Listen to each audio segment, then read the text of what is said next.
about 10 days after 9/11, I went through the Pentagon and I saw Secretary Rumsfeld and Deputy Secretary Wolfowitz. I went downstairs just to say hello to some of the people on the Joint Staff who had used to work for me, and one of the generals called me in. He said, "Sir, you got to come in. You got to come in and talk to me a second." I said, "Well, you're too busy." He said, "No." He says, "We've made the decision. We're going to war with Iraq." This was on or about the 20th of September. I said, "We're going to war with Iraq. Why?"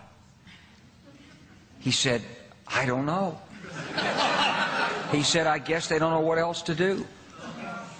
So I said, "Well, did they find some information connecting Saddam to Al-Qaeda?" He said, No. He says, "There's nothing new that way. They've just made the decision to go to war with Iraq."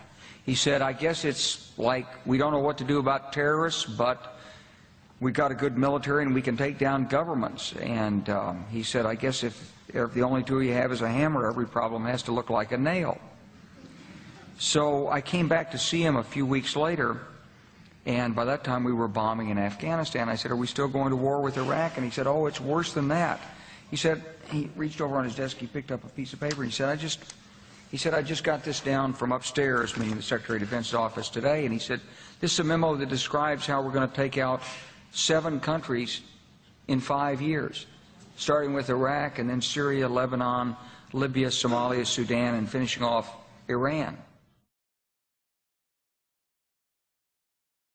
The truth is about the Middle East is, had there been no oil there, it would be like Africa. Nobody is threatening to intervene in Africa. The problem is the opposite. We keep asking for people to intervene and stop it.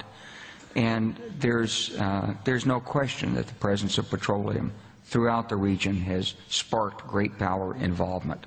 Whether that was the specific motivation for the coup or not, I can't tell you, but there's always been this attitude that somehow we could intervene and use force in the region.